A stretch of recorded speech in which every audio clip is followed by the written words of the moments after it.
Meron akong nabasa na ayaw niya sa mga post ko.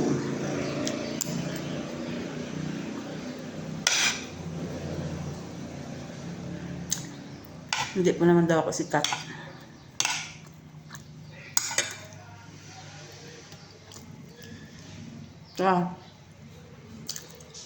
Kunti lang daw ang followers ko.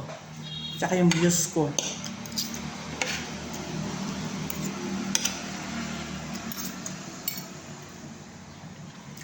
Baser ko, no?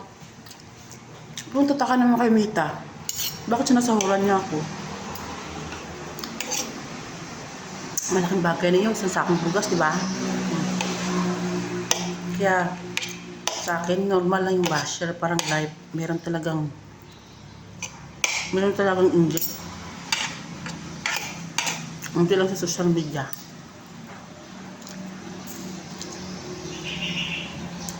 Sa out of 10 nakausap mo araw-araw. Minsan 0 pa nga eh. Totoo ba yan? Isa lang talaga yung masasabi mong totoong tao sa'yo. Yung kilala mo na talaga, di ba? Pero dito sa social media, wala lang, digma. Kailangan mo ng views, di ba? Kailangan mo kumita.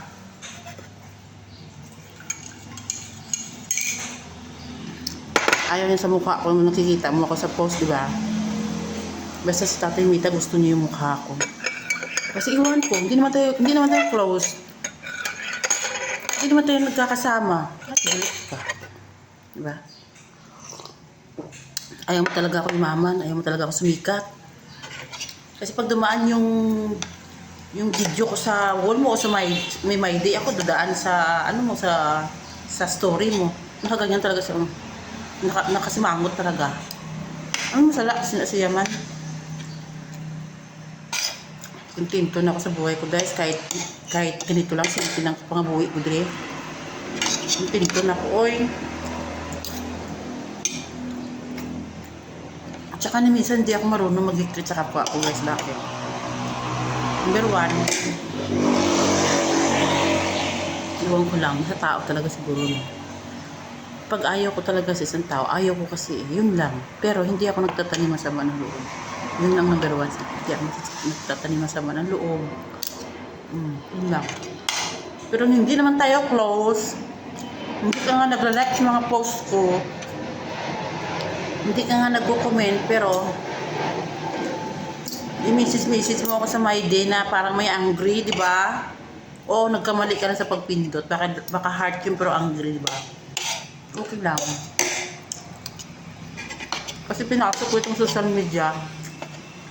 Kasama talaga yung mga ganyang bagay na yan. Kahit saka mag-anak man, kaibigan, kung ano ano. Lahat. Meron okay sa post ko, meron ayaw, parang naiinis. Pero importante, sumasahod ako kay Tatay Mita. Nakita ako kahit kunti lang. Maliban na lang pag sumikat ako. Yes, nakakapagod mag-upload. Makakapagod mag-post kasi hindi mo alam yung mga pinupost mo, merong gusto, merong ayaw. Minsan sa mga hugot lines mo, may natatamaan. Hindi ko na sala akong imo na idibdib mo ng akong post kung ina imo yung live. Kasi importante yan, nagapangabuhi ko diriya sa social media.